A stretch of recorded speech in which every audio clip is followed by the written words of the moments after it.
एक अपील से related section है, अभी जैसे मैंने बताया, फिर उसके रूल्स पे थोड़ी बात, और इसी तरह करते करते अल्टीमेटली हम इसका वो जो चार्ट जो बनाया हुआ है प्लस स्टेप बाय स्टेप है, उसको मैं क्विकली जाऊंगा तो पहले कुछ नहीं हो चुका।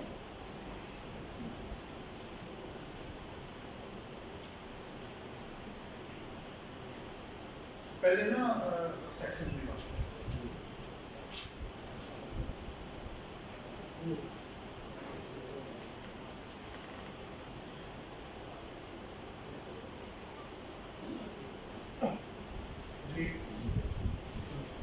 ये है जी बेसिकली 127 लोग की सेक्शन है, 3 मैंने इसका वो शॉर्ट करके, और 76 से लेके 76 को तक 15 रूल्स है, वो आपको पता आगे हुए जो 1 जनवरी से आपके 2021 से अप्लाई हो गया, और स्टेप बाय स्टेप ऑनलाइन कर वो तो आपको पहले भी किया, लेकिन कुछ फाइल में आपको इसके अंदर भी आपको मिल जाएगी।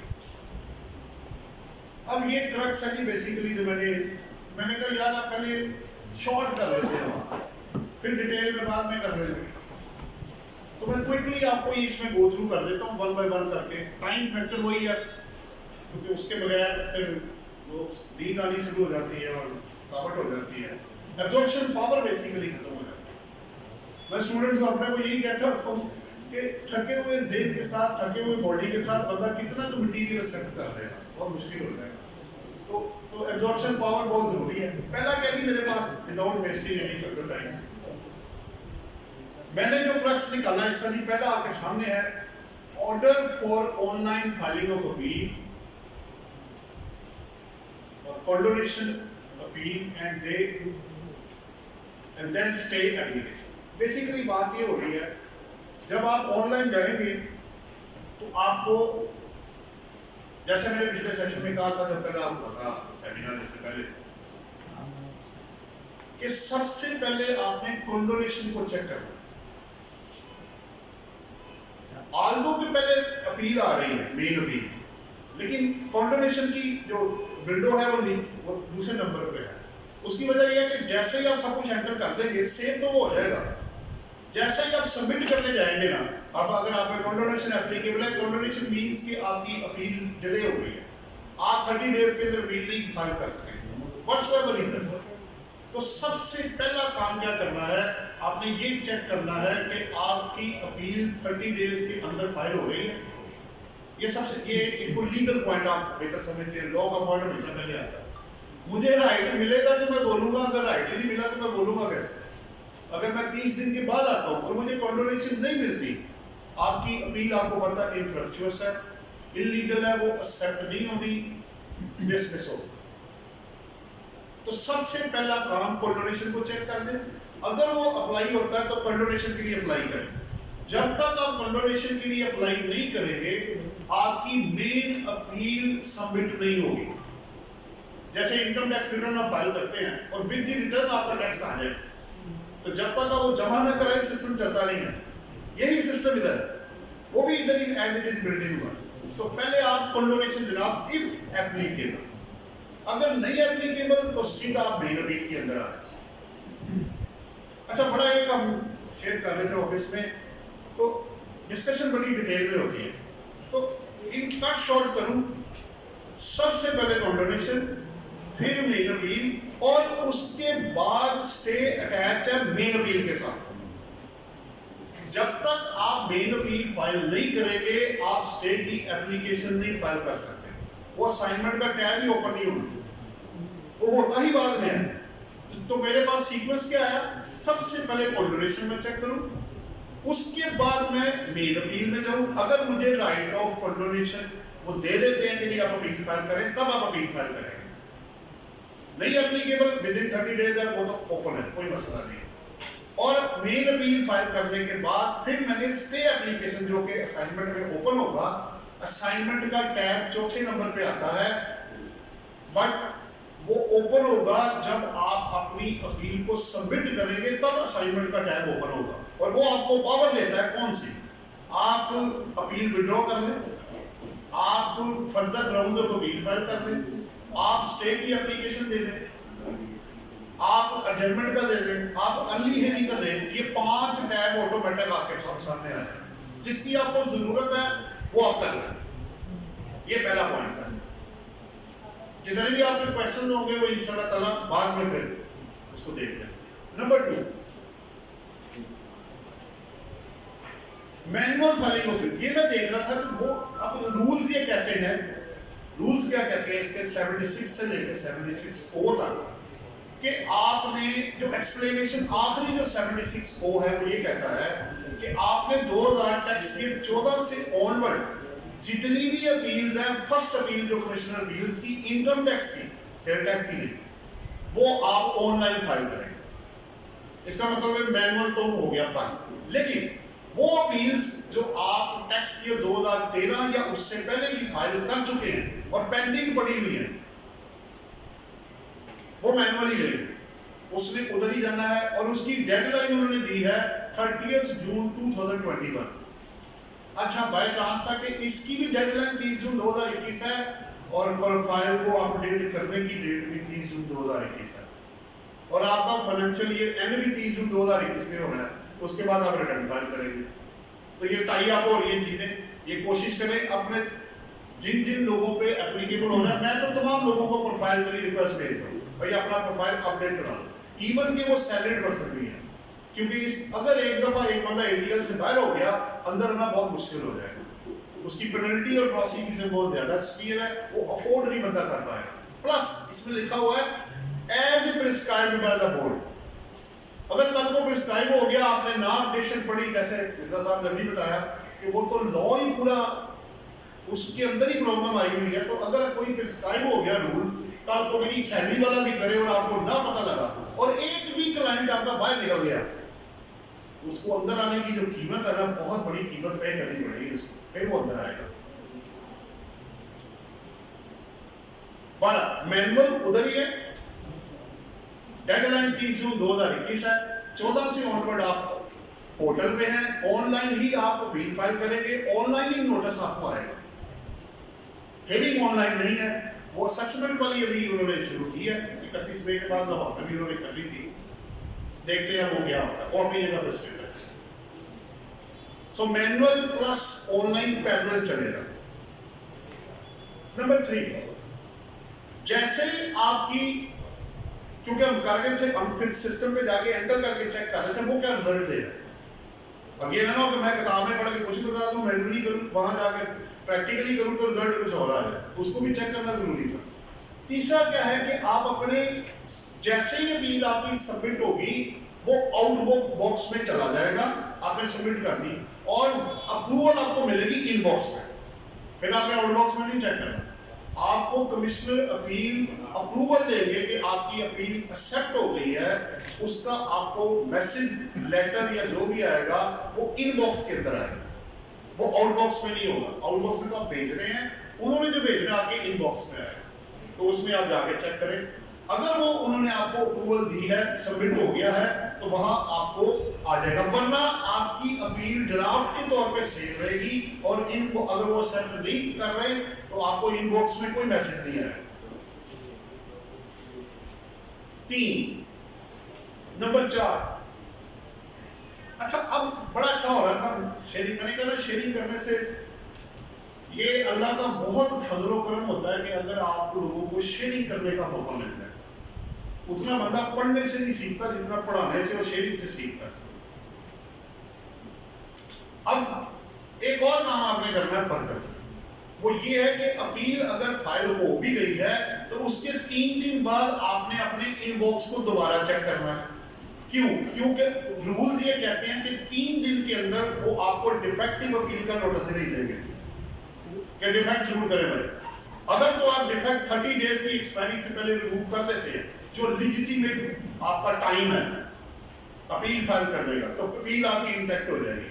और अगर आपने गलती से उसको दूर ना किया तो 30 डेज के बाद आपकी अपील लैप्स कर देगी, आपको फिर कंडोनेशन के लिए जाना पड़ेगा, फिर वो एक्सेप्ट करें या ना करें वो बात की बात। अब कंडोनेशन कहने में तो बहुत आसान है, इस पे तो सुप्रीम कोर्ट की जजमेंट आई हुई है, वो एक दिन का कंडोनेशन एक्सेप्ट नहीं कर रहे। तो कोशिश करें कि लीगल पॉइंट कहीं हिट ना कर दे बंदे, वो बड़ा मुश्किल है कंडोनेशन आपको दे। अनलेस एंड अनटिल अगर आप ये प्रूव कर दें कि जी मुझे नोटिस सर्विस ही नहीं हुई, फिर कोई बात की जा सकती है। अदरवाइज बड़ा मुश्किल है कि आपको सर्विस हुआ है और आप किधर थे, क्यों थे, कैसे थे, मुश्किल हो जाए। पर जजमेंट्स तो आपको पता है फेवर में भी होती है, अगेंस्ट भी होती है। आप दूसरे वाली यूज करेंगे, वो अपने वाली यूज करेंगे। तो वो उस इनबॉक्स को जाके वो 3 दिन बाद उसको चेक जरूर कर, क्योंकि टाइम लिमिटेशन उनके पास 3 दिन है। 3 दिन में वो बताएंगे इसमें कोई डिफेक्ट है तो वो आप दूर करें। यानी अगर पेमेंट दी गई, कोई डॉक्यूमेंट बीच में से मिस है या अपील ग्राउंड ऑफ अपील नहीं है, जो भी चीज है वो बताएंगे। Number 5 index of appeal. जी आप मैनुअल में भी इंडेक्स देते थे, इसमें भी रूल्स में लिखा हुआ है कि आपने अपनी अपील का इंडेक्स बना के अटैच करना था। क्या क्या भेज रहे हैं आप कि मैं ग्राउंड ऑफ अपील है, असेसमेंट ऑर्डर और नोटिस की वो कॉपी आप साथ अटैच कर रहे हो, वो तो आपको पता है रेफरेंस अटैच होगा। पावर ऑफ अटॉर्नी है, एफिडेविट है, विद द रिटर्न जो भी डॉक्यूमेंट्स आपके फर्दर है या अपील नोट आप वो ग्राउंड ऑफ अपील है, वो सारी चीजें आप अटैच करेंगे इंडेक्स के थ्रू। नंबर 6, अच्छा इसमें मैं देख रहा था कि जैसे ही आप चीज सबमिट करेंगे ना, तो मैं सबमिट करने लगा, एक मैसेज आ गया था कि भाई अभी भी आप अपनी चीजों को चेक कर लें, मुझे पानी दे दीजिएगा। उन्होंने कहा जैसे मैं सबमिट करने लगा एक मैसेज ऊपर आ गया कि भाई अभी भी आप अपनी सारी चीजें चेक कर लें। एक दफा ये सबमिट हो गया ना तो एडिट की फैसिलिटी कोई नहीं, इनकम टैक्स रिटर्न की तरह जो फाइल हो गई, रिवाइज कर ले अलग बात, ओरिजिनल को नहीं आप छेड़ सकते। तो जो भी डॉक्यूमेंटेशन है, जो भी लीगल रिक्वायरमेंट है, जो भी फैक्चुअल ग्राउंड्स हैं, वो सारे वेट करके प्रॉपर्ली फिर सबमिट करें, क्योंकि सबमिट करने के बाद एडिट की फैसिलिटी नहीं है। हाँ, आपने grounds of appeal further file करने हैं, वो अपील फाइल करने के बाद असाइनमेंट में खुलेगा, वो उधर। इधर कुछ नहीं है, इधर जो एक ही दफा गया that's all, full and final.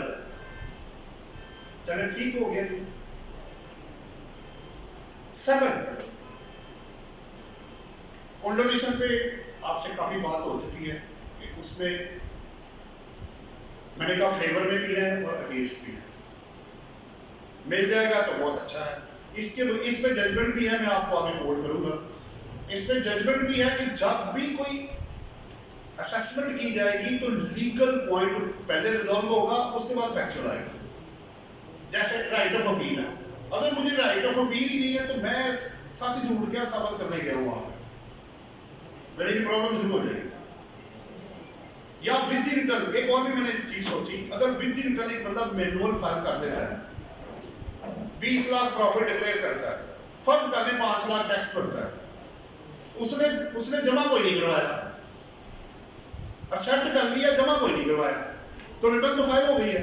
Aldous कि उन्होंने इसको मशीन में ऑनलाइन में सेव करना है, तभी आप एटीएल की लिस्ट में आएंगे। तो मैनुअल के साथ अगर आपका टैक्स निकल आया तो वो टैक्स आपको जमा कराना पड़ेगा। देखिए क्यों, वजह क्या है, वो डिस्प्यूटेड टैक्स नहीं है। मैंने कहा मेरा 5 लाख टैक्स बनता है, दो ना भाई में, फिर लड़ाई किस बात की। वो विद द रिटर्न इसलिए आपसे मांगता है कि आपने खुद अपनी इनकम बनाई, खुद टैक्स बनाया, तो जमा भी नहीं कराते भैया। उसके बगैर आपकी अपनी इंफ्रास्ट्रक्चर होगी और वो उसमें ऑब्वियसली डिफेक्ट डाल देंगे कि भाई इसका विद द रिटर्न का टैक्स आपका किधर है, वो तो जमा नहीं कराया आपने। क्योंकि लड़ाई आपकी असेसमेंट के पास है, रिटर्न के ऊपर कोई लड़ाई नहीं है आपकी।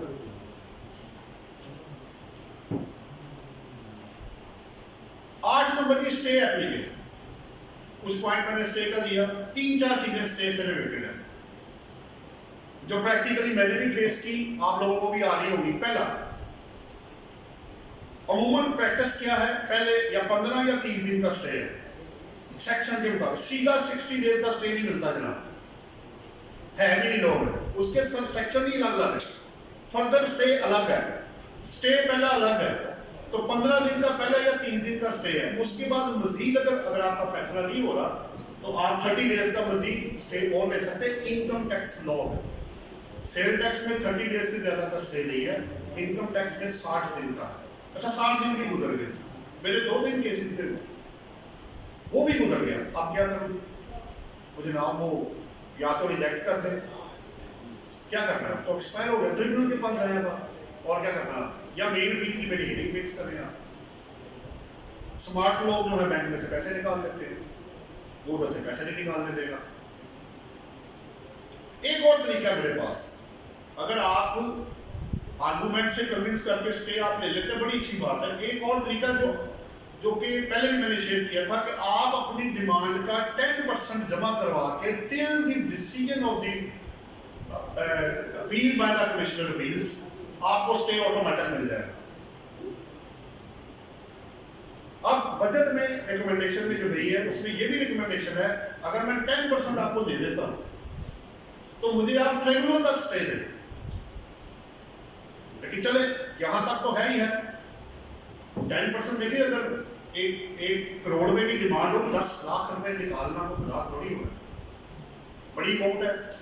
फिर बाद में इसका बनेगा क्या, ये भी है, रिफंड का क्या स्टेटस है वो आपको पता है, बड़ी मुश्किल से पैसे लिए जाते हैं। आगे चलते हैं, 9 नंबर है जी असाइनमेंट टैब। अभी जैसे मैंने बताया, आप टैब में ये चौथे नंबर पे है, बट ओपन ये तब होगा जब आप अपनी अपील को फाइल कर लेंगे। जब आप कर लेंगे और आपको आ जाएगा नोटिस की फाइल हो गई है, असाइनमेंट टैब ऑटोमेटिक आपके पास आ जाएगा। वो 5 चीजें मैंने आपको बता दी, उसको फिर आप यूज कर सकते हैं, जिसमें स्टे भी आता है।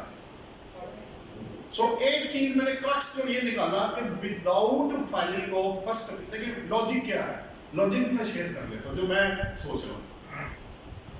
एक बंदा अपील फाइल ही नहीं करता, वो कहता जी मुझे सीधा स्टे आप मुझे दे दें, वो कहेगा तुम्हें तो एतराज ही कोई नहीं, तुम स्टे किस चीज का लेने आए हो, अगर एतराज था तो अपील क्यों नहीं फाइल किया आपने, इसलिए वो कनेक्टेड है उसके साथ।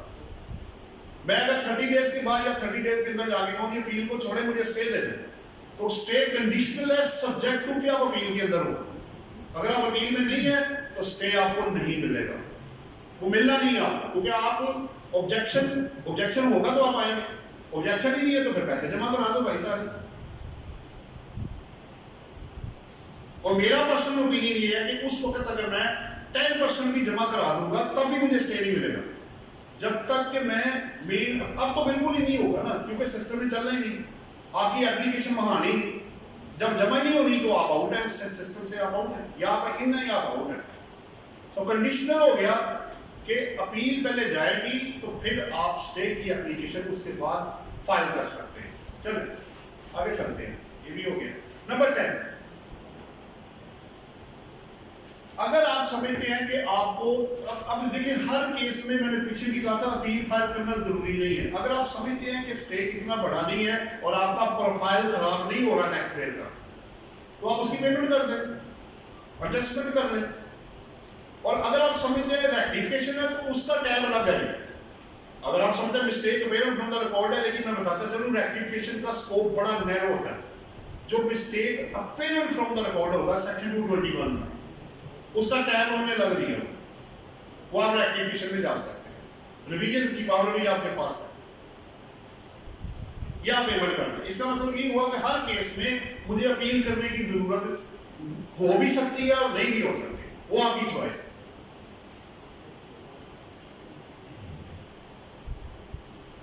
अच्छा, इन सब ऑर्डर में, अब चाहे स्टे का ऑर्डर हो, चाहे कॉन्डोनेशन का ऑर्डर हो, चाहे मेन अपील का ऑर्डर हो, चाहे रेक्टिफिकेशन का ऑर्डर हो, ये सारे आपको जो आपका कंप्लीटेड टास्क के अंदर मिलेगा, वहां से जो भी ऑर्डर आएगा वो आपके कंप्लीटेड टास्क के अंदर जाएगा, वो इनबॉक्स आउटबॉक्स में नहीं मिलेगा। ये तीसरा पॉइंट।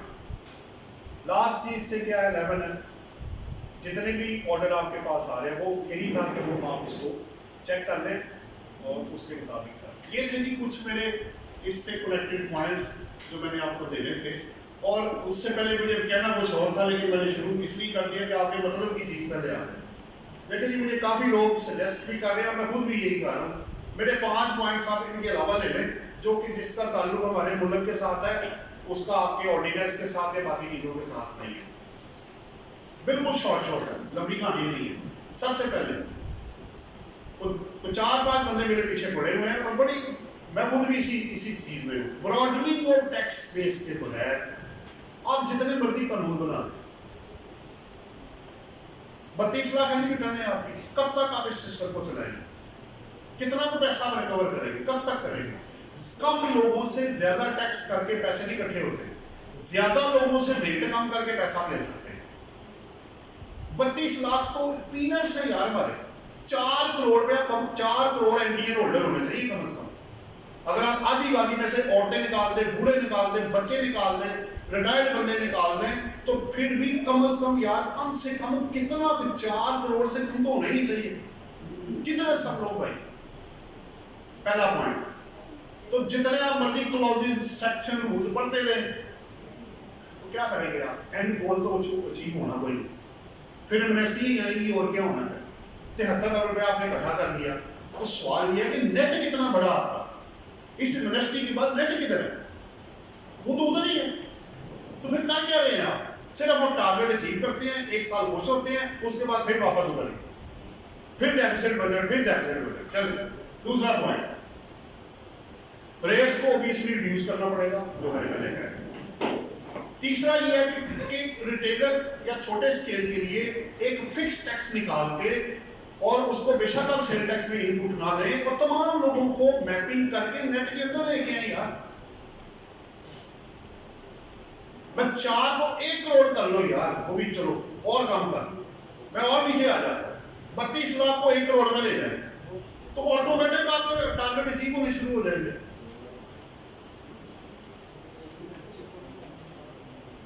दो पॉइंट हो, क्योंकि मैं जब से वो बीकॉम से लेके सीए करने तक अब तक सुन के यही आ रहा हूँ कि डेफिसिट बजट, डेफिसिट बजट। तो 2 पॉइंट्स मैंने जब उसको देखा, आपके बजट में मेन चीज है क्या? तंग आ गया ना, आंखें थक गई, दिमाग थक गया, फेफड़े थक गए, बॉडी थक गई, बस कर दो यार, अब क्या है ये है क्या भाई, क्या बुला है ये? तो 2 पॉइंट्स हैं, देखिए आप जाके खुद, आपके बजट का 1/3 जो है वो मार्कअप, जो आप कमा के दूसरों को दे रहे हैं, 25% डिफेंस के ऊपर है, ये तकरीबन 60% बच जाता है। तो 40% से मुल्क नहीं चलते जना, तभी आपकी एजुकेशन और हेल्थ का ये हाल है। जब तक आप लोग एज ए नेशन लोन को डिस्चार्ज नहीं करेंगे, आप लोग खुशहाल नहीं होने वाले, करने का जो बने वो बंद धनुष में ले जाना। ये ऐसा ही है, मैंने इदारे के लिए लोन लिया हुआ है, लोन पे मैं काम कर रहा हूं, 18% 20% मैं बैंक को दे रहा हूं, उतना मैं नहीं कमा रहा जितना बैंक लिए जा रहा है। तो ये मेहनत मैं अपने लिए कर रहा हूं, मैं दूसरों के लिए कर रहा हूं। ये भी हो गया। आखिरी सेकंड लास्ट पॉइंट की तरफ, क्योंकि एज ए चार्टर्ड अकाउंटेंट हमें ऑडिट करने होते हैं, हम ऑडिटर पहले हैं, टैक्स कंसल्टेंट बाद में। सवाल ये है कि आज तक पाकिस्तान की ऑडिटेड तो दूर की बात, मुझे अनऑडिटेड बैलेंस शीट नहीं कभी नजर आई। वो किधर है?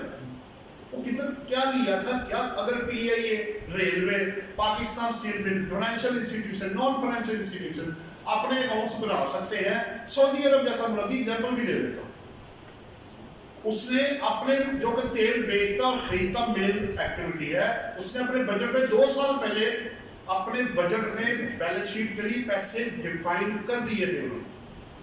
हमारे पास 70 साल से ज्यादा हो गए, there is no such balance sheet. तो एक जनाब मुझे ऑडिटेड बैलेंस शीट चाहिए, और अगर आप ये कहते हैं कि नहीं बन सकती तो मैं बनवा देता हूँ आपको। अगर आप इतने बिलियंस ऑफ रुपीज मार्कअप में दे सकते हैं, तो फिर बैलेंस शीट और अकाउंट्स क्यों नहीं बन सकते? आखिरी बात, लास्ट पॉइंट, इससे कमेंट जो मेरा ड्राइव किया खुद का है, जो मैंने सोचा, अगर आप ये सरप्लस ले आते हैं, once you will get this surplus, सारा बेनिफिट आपका है। रेट ऑफ टैक्स कम होगा, बिजली आपकी सस्ती होगी, चीजें आपकी बिल्कुल नॉर्मलाइज हो जाएगी। इवन के पेट्रोल पे सब्सिडी भी आपको गवर्नमेंट दे सकती है, आपके पैसे से चलना है उन्होंने, तो कर देंगे आपको। तो उसको रिजॉल्व करना बहुत जरूरी होगा आपके लिए। इसके बगैर आप कानून पढ़ते रहे, डायरेक्ट टैक्सेस, इनडायरेक्ट टैक्सेस, फलाना टैक्सेस, अगले का एंटी मनी लॉन्ड्रिंग एक्ट आ गया, फलाना आ गया, ये आ गया। ओ भाई नेट बढ़ाओ, इसके अलावा कोई ऑप्शन नहीं है आपके पास। तो तब तक कर दो पे और मार्कअप पे अमल चला। चले, ये तो हो गई पॉइंट्स। अब मैं आ रहा जी ओवरव्यू, जो सेक्शन वाला दिखाओ जी जरा फटाफट, 5-8 मिनट जो भी है इसको भी क्लोज कर। सेक्शन सेक्शन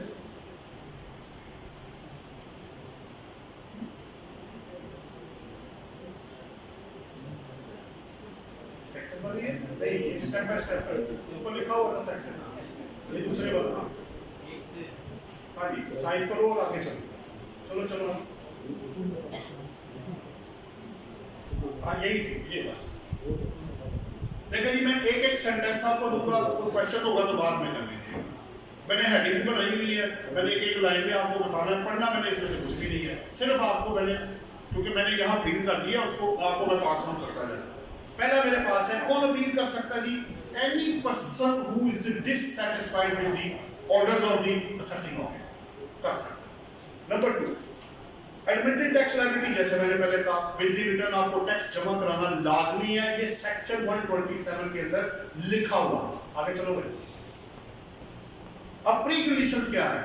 पहला देखिए, आपने प्रिस्क्राइब फॉर्म है, क्योंकि मैनुअल अभी उधर ही है, मैनुअल फॉर्म 2013 तक वाला वो उधर ही चलेगा, वो उधर ही है। ऑनलाइन वाले में कोई नहीं है, वो सारे आपके पास है। दूसरा, वेरीफाइड इन प्रिस्क्राइब मैनुअल उसी तरह, और वेरीफाइड और पिन कोड आपको पता है वो ऑनलाइन में अवेलेबल है। तीसरा, आपने प्रिसाइजली आपको पता है ग्राउंड ऑफ अपील जो है वो स्टेट करने होंगे। नंबर 4, अपील फी क्या है जी?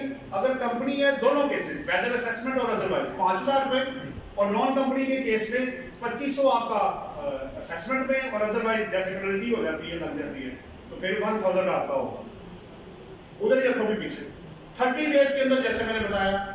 अच्छा, अब वो ये भी सर ने प्रेसिडेंट साहब ने पॉइंट रेज किया था, पहले भी रेज हुआ था कि वो डेट लेना है from the date of order जो उस पर लिखी हुई है।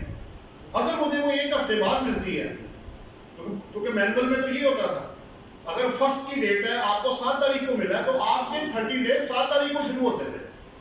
अब वो ले रहा है डेट ऑफ उससे, तो ये भी जरा चेक कर लें कि जितनी जल्दी हो सके। लेकिन इसमें डायरेक्शन ये भी है कि जब तक ऑनलाइन चल रहा है, मैनुअल भी इनको नोटिस सर्विस होने चाहिए। बट प्रैक्टिकल लाइफ में जब आएंगे तो किस हद तक इंप्लीमेंट होता है वो बात में देखें। लेकिन वो जो सिस्टम है वो ले रहा है जिस जो डेट ऑर्डर के ऊपर पड़ी हुई है। इसकी भी रूल्स में थोड़ी सी करेक्शन करनी पड़ेगी कि जिस दिन आपको सर्विस होगा वो है, वो फिर आप लीगल बुक ग्राउंड्स पे जाके यूज करके जजमेंट को आप ले लेते हैं। कंडोनेशन आप कर, कंडोनेशन आगे जी अवेलेबल है, उनकी पावर है कि वो आपको स्पेसिफाइड अगर आप प्रूव कर देते हैं, जैसे मैंने बताया कुछ जजमेंट फेवर में है, कुछ अगेंस्ट है, तो आप ले भी सकते हैं और हो सकता है ये रिजेक्ट भी हो। ये वक्त बेहतर बताएगा, case to case, it will vary from case to case. Next चलो जी, एडिशनल क्या, मैनुअल में अभी भी आप डुप्लीकेट में फाइल करेंगे, यहाँ तो सिर्फ अटैचमेंट और पेस्ट करेंगे तो आप चला जाएगा। मैनुअल अभी उधर ही होगा, आप डुप्लीकेट बनाएंगे, 2 सेट जाएंगे उधर, एक आपके पास रहेगा। अब 1 जनवरी 2021 से 2000 टैक्स ईयर 14 और ऑनवर्ड IRIS है, ऑनलाइन है, और कोई ऑप्शन अवेलेबल नहीं है फाइलिंग की। इसके साथ नोटिस ऑफ डिमांड जाता है, ओरिजिनल और असेसमेंट ऑर्डर की कॉपी जाती है, वो आपको पता है। आगे चलिए, वो ऑनलाइन में ऑटोमेटिक वहां से उठा लेगा जब आप अटैच करेंगे उसके साथ। 128 प्रोसीजर इन अपील, मोटी मोटी बात है, वो आपको सर्विस ऑफ नोटिस करेंगे, हाय भाई ऑनलाइन वाला ऑनलाइन, मैनुअल वाला मैनुअल, कि भाई हेरिंग है, इस डेट पे आप आ जाओ। स्टेटस ऑफ डिमांड क्या है, जब तक आप स्टे नहीं लेंगे ऑटोमेटिक तभी होगा जब 10% आप पे करेंगे, अदरवाइज अगर आपने स्टे ना लिया तो 30 डेज के बाद डिपार्टमेंट के पास ये पावर चली जाएगी कि वो आपके बैंक अकाउंट फ्रीज करके उसमें से पैसे निकाल लें। नंबर 3, स्टे उनके पास पावर है, वो आपको मैंने बता दिया 60 दिन तक की आपके पास मैक्सिमम उनके पास पावर है कि आपको दे सकते हैं। उसके बाद अगर ना मिले तो आप ट्रिब्यूनल में चले जाएं या 10% पेमेंट करके ऑटोमेटिक ले लें। अच्छा, ऑटोमेटिक में ये है कि till the decision of commissioner appeal है, जब तक वो आपका फैसला नहीं करेंगे तब तक का स्टे है। फिर 60 दिन की लिमिटेशन नहीं है, फिर वो ओपन हो जाएगा, फिर बेशक वो जब भी अब साल लग जाए 2 साल लग जाए, वैसे तो लिमिटेशन है, आपको पता है कि हियरिंग के बाद 120 दिन के अंदर फैसला करना है, फर्दर 60 दिन और है। स्पेसिफाइड केसेस में। तो मैक्सिमम जो टाइम फैसला करने का है वो 180 दिन का। फैसला अलग चीज है, कॉन्डोनेशन और स्टे अलग चीज है। स्टे का जिस दिन हियरिंग होगी 7 दिन के अंदर आपके पास फैसला आ जाना चाहिए मैक्सिमम। लेकिन मेन अपील का वो मैंने अभी आपको मैक्सिमम 120 दिन, मिनिमम 120 और मैक्सिमम 180 दिन। जी आगे चलोगे, ये एडजस्टमेंट वो भी कर सकते हैं और आप भी कर सकते हैं अगर इंफॉर्मेशन नहीं है। आगे क्या जी, नहीं पिछले वाला एक पॉइंट है, आप एडिशनल ग्राउंड ऑफ अपील, जारी बात है अगर मेरा कोई पॉइंट स्किप हो गया तो मैंने आपको बता दिया कि जब आप अपील फाइल कर लेंगे उसके बाद ये राइट आपको मिलेगा कि आप एडिशनल ग्राउंड जो है उसमें डाल सकते हैं with the permission of commissioner in every appeals. आगे चलो भाई, पावर टू रिक्वायर, देखें इसमें एक बड़ा अच्छा था कि ये उनके पास ये पावर है कि एज इट इज ही सारी चीजें वो आपसे मांग सकते हैं, जो भी उनको असेसमेंट करने के लिए, चाहे वो डॉक्यूमेंट्स हैं, चाहे वो बुक्स हैं, चाहे वो सपोर्टिंग डॉक्यूमेंट है, एग्रीमेंट्स है, बैंक स्टेटमेंट है, पैरेलल जजमेंट्स आपके पास हैं, जो आपके पास आप देना चाहते हैं और वो भी आपसे ले सकते हैं। ये एक बड़ा अच्छा पॉइंट है कि 7 इसके जजमेंट्स भी हैं। अगर आप कोई डॉक्यूमेंट पहली स्टेज पे प्रोड्यूस, पहली स्टेज भी असेसमेंट की स्टेज पे प्रोड्यूस नहीं करते तो वो डॉक्यूमेंट आप कमिश्नर अपील को प्रेजेंट नहीं कर सकते। लेकिन उसमें प्री कंडीशन ये है कि आपको proper opportunity of being heard मिलना चाहिए। इसमें जजमेंट्स आई हुई है। अगर आपको जैसे अगर कोई नोटिस है, एक्स पार्टी फैसला करना है तो 3-15 दिन के क्लियर कट नोटिस आपके पास आने चाहिए। पहला 15 दिन का, फिर अगला 15 दिन का, फिर उसके बाद 15 दिन का, तो 45 डेज का एटलीस्ट क्लियर कट टाइम आपको मिलेगा। तो तब वो जो एक्स पार्टी या असेसमेंट होगी वो वैलिड होगी। अदरवाइज आप उसको चैलेंज कर देंगे कि भाई मुझे तो opportunity of being heard properly दिया जो मुझे मिलना चाहिए था। इस पे 1992 के पुराने सर्कुलर भी हैं और जजमेंट्स भी इस पे आई हुई। आगे चलो, बाकी ठीक है। ये उसके बाद 9 नंबर जो है वो जब ऑर्डर करेंगे, एक ऑब्वियसली ऑनलाइन में एक कॉपी आपके पास चली जाएगी और एक रिस्पोंडेंट के पास चली जाएगी। आगे चलो, इसका लास्ट पॉइंट है 129 टाइप ऑफ ऑर्डर्स। अब आपको पता है पहला तो कमिश्नर अपील की सेट असाइड का पावर खत्म हो गई है। अब आपके सामने नल है, मॉडिफाई है, ये डिफरेंट टाइप्स ऑफ ऑर्डर्स को आपके लिए कर सकते हैं, वो मैंने साथ लिखा हुआ। आपकी लायबिलिटी इंक्रीज हो सकती है, रिफंड कम हो सकता है, लेकिन अपील का मकसद तो रिलीफ लेना है। लेकिन स्पेसिफाइड केसेस में आपकी लायबिलिटी इंक्रीज और रिफंड कम हो सकता है, लेकिन उस सूरत में आपको अपॉर्चुनिटी ऑफ बीइंग हर्ड पूरा मिलेगा, उसके बगैर नहीं है। आगे वो जो 120 और 80 दिन मैंने आपको बताया कब तक फैसला हो सकता है कमिश्नर अपील का, वो मैंने आपको बता दिया पहले। आगे चलो, ये छोड़ दो, आगे चलो। ये पीछे मैंने सिर्फ एक बात करनी है उसमें। पहले राइट ऑफ अपील जो था वो इनकम टैक्स के अंदर था कि सुप्रीम कोर्ट में आप जा सकते थे, फिर वो डिलीट हो गया और 185 जो आपका कॉन्स्टिट्यूशन का आर्टिकल है उसके तहत अब आप सुप्रीम कोर्ट में कॉन्स्टिट्यूशन के थ्रू जाके अपील फाइल कर सकते हैं। ये बस इतना ही। आगे देखो, एक मिनट आप आ जाओगे, आगे चलो अगले पेज पे। ये जो छठा पॉइंट है जी, ये बड़ा इंपॉर्टेंट है। जैसे मैंने आपको पहले बताया, इसमें जजमेंट मैंने रेफर कर दी है कि हमेशा लीगल पॉइंट पहले रिजॉल्व होगा, उसके बाद फैक्चुअल पॉइंट होगा। तो ये ट्राइब्यूनल की जजमेंट है, ये आप इसको यूज कर सकते हैं। उसके बाद एक मिनट पीछे आओ, बस इधर 2 पॉइंट है इसमें क्लोज हो रहा है। पहली बात ये है कि appeal is a substantive right. अगर लॉ आपको देगा तो आप उसको यूज करेंगे। जब आप 127 सेक्शन पढ़ते हैं ना तो मुख्तलिफ सेक्शन उसके अंदर लिखे हुए हैं, 121, 122, 161, 162, 170, 221, 205, ठीक है। और एंड पे जाके वो लिख देता है कि अगर आपकी लायबिलिटी कहीं भी बढ़ जाती है तो आप अपना राइट ऑफ अपील एक्सरसाइज कर सकते हैं, नंबर 1। अब इसका एक और मतलब भी है, वो ये है कि हर केस में राइट ऑफ अपील आपको नहीं मिलेगा। कैसे? अगर आपने विद रिटर्न टैक्स जमा नहीं करवाया, आपके पास राइट ऑफ अपील नहीं है, आप उसके अगेंस्ट नहीं कर सकते क्योंकि आपने खुद एक्सेप्ट किया हुआ। उसके बगैर तो अपील आगे जानी नहीं है आपकी। आपको याद होगा 122 सेक्शन आया था प्रोविजनल असेसमेंट, उसमें वो राइट ऑफ अपील नहीं था, अवेलेबल नहीं था। वो स्पेसिफाइड टाइम के बाद वो फाइनल हो जाता था, ऑर्डर फाइनलिटी ऑब्टेन कर लेता था। लेकिन अगर आपकी अपील लेट गई थी, सिर्फ जहां आप मतलब ऑर्डर अगर सर्विस नहीं हुआ या प्रॉपर प्रोसीजर फॉलो नहीं किया गया, उस सूरत में आप अपील कर सकते थे। अदरवाइज 122C सेक्शन का जो नाम था वो 127 के अंदर था ही नहीं, तो इसका मतलब है कि राइट ऑफ अपील अवेलेबल नहीं था। सो हर केस में राइट ऑफ अपील नहीं मिलेगा, but most of the cases में ये जो लिखा हुआ है वो आपको मिल जाता है। आगे आओ जी रूल्स के अंदर।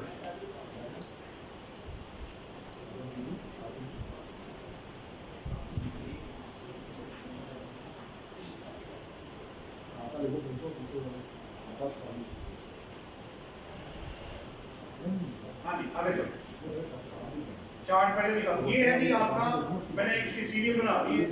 ये 15 आपके रूल्स हैं जो मुख्तलिफ चीजें आपको बताएंगे। एक एक करके मैं एक एक पॉइंट करके मैं 15 पॉइंट्स से गुजर जाऊंगा। पहला दिखाओगे, पहला क्या जी, आपने IRS पे अपील फाइल करनी है 1 जनवरी 2021 से। वो आपको रूल 76O बता देगा 2014 से ऑनवर्ड की। आगे चलो, जिस दिन आपकी पोर्टल पे आपकी अपील एक्सेप्ट हो जाएगी वो आपकी डेट ऑफ फाइलिंग हो जाएगी। आगे चलो, डॉक्यूमेंट्स क्या है ये आपके सामने है। उसी तरह वो जो नोटिस ऑफ डिमांड है, proof of payment of appeal है, एनी अदर सपोर्टिंग। अच्छा ये जो एनी अदर है, इसमें मैं थोड़ी सी बात कर रहा था। उस दिन एक सवाल हुआ था कि अगर एक बंदे ने FTO में वो नहीं गया हुआ तो आप एक एफिडेविट उस पर लिख के देते थे कि जनाब मैंने FTO में कोई जो एप्लीकेशन है वो फाइल नहीं की हुई। तो इसके अंदर स्पेसिफिकली ऐसी कोई चीज नहीं है, आप अदर एनी अदर डॉक्यूमेंट के अंदर उसको यूज कर सकते हैं, आप उसके अटैच कर दीजिएगा, वरना लिखा हुआ आपको और कहीं नहीं मिलेगा। बाकी इलेक्ट्रॉनिक फाइल होना है वो अपनी जगह पे। आगे चलो, लिमिटेशन क्या है जी, IRS के थ्रू है। और अच्छा ये एक बड़ा अच्छा पॉइंट, आपको याद होगा जितने लोग अपील फाइल कर रहे हैं मैनुअली, कि एक इंफॉर्मेशन जो है आपने रिस्पोंडेंट को भी पास ऑन करनी होती है। ये उस दिन भी बहस हुई थी कि सिस्टम के अंदर आपने ये भी जाके क्लिक करना है कि आपने एक जो ऑनलाइन जो है वो कॉपी उसको असेसिंग ऑफिसर को भी भेज दी है। वो रूल्स भी आपको कह रहे हैं और सिस्टम भी आपको अलाउ कर रहा है। आगे चलो, अगर आप लोग की एफिडेविट है कि जी इसमें मैंने पॉइंट्स पूरे कंसीडर नहीं किए, कोई भी कॉन्ट्ररी फैक्ट्स है तो वो भी आप एफिडेविट इसमें लगा सकते हैं। लेकिन जब आपकी हियरिंग होगी तो ओरिजिनल एफिडेविट और पावर ऑफ अटॉर्नी उस वक्त आप प्रोड्यूस करेंगे। आगे चलो, ये डिफेक्टिव अपील वही है कि 3 दिन के अंदर आपको मैसेज आ जाएगा इनबॉक्स के अंदर कि भाई आपकी फलानी चीज कम हो रही है, उसको पूरा करें। और आपको 3 दिन के बाद, जो मैंने शुरू में बताया था, चेक करना है कि भाई ऐसा ना हो कि मेरी अपील में कोई शॉर्टफॉल आ गया। और अगर आप ये डिफेक्ट दूर नहीं करेंगे तो जो फिर कमिश्नर अपील को अप्रोप्रिएट लगेगा वो आपके फैसला कर देंगे। आगे चलो, पावर ऑफ अटॉर्नी बताना है जो भी है। और फिर जब हेयरिंग होगी किस कैपेसिटी में आप हैं, CA है, एडवोकेट है, IDP है, जो भी आप है, एम्प्लॉई है, खुद है, टैक्स पेयर खुद भी अपील आपको पता फाइल कर सकता है। राइट ऑफ अपील उसके पास अवेलेबल है। तो वो आप ओरिजिनल, फिर जो original power of attorney, original affidavit और अपील नोट हेयरिंग के वक्त आप, मैं वो फिर बताता चलूं, जो आपने डिटेल में अपील नोट बनाना है उसकी यहाँ अटैचमेंट कोई नहीं है। वो जब हेयरिंग होगी तब आप इन राइटिंग के साथ लेके जाएंगे। जो मैंने पिछले सेमिनार में रिकमेंड भी किया था कि यार ये भी अगर डाल देते ना तो कम से कम उसकी इग्नोरेंस नहीं होनी थी, वो इसका हिस्सा ही उसने बन जाना था। आगे देखो,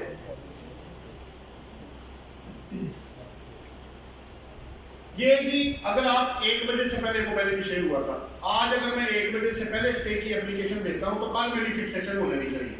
और अगर 1 बजे के बाद करूंगा तो वो फिर नेक्स्ट जो फॉलोइंग डे होगा, डे आफ्टर टुमारो, तो वो फिर उसमें आपकी डे को फिक्स कर देंगे और 7 दिन के अंदर उनको फैसला कर देना चाहिए। क्योंकि आपको पता है ये तो रेवेन्यू का मामला है, वरना पैसे निकालने को ले जाएंगे। और अगर इसमें कोई डिले है तो 10% वाला भी ऑप्शन है। और फर्दर आप आगे जाके भी स्टे अगर नहीं लेते तो रिजेक्ट हो जाता है, तो आगे से भी आप ले सकते हैं। आगे चलो भी, date and place of hearing appeal stay application, सारी बात है। अब आपको 2 नोटिस अलग अलग आ रहे हैं, एक स्टे की एप्लीकेशन का और एक आपकी मेन अपील का। तो उसमें बताया होगा किस दिन आपने आना है, वो आपको पता ही है, वो वही वाला ही है। आगे चलो भाई, hearing of appeal and stay,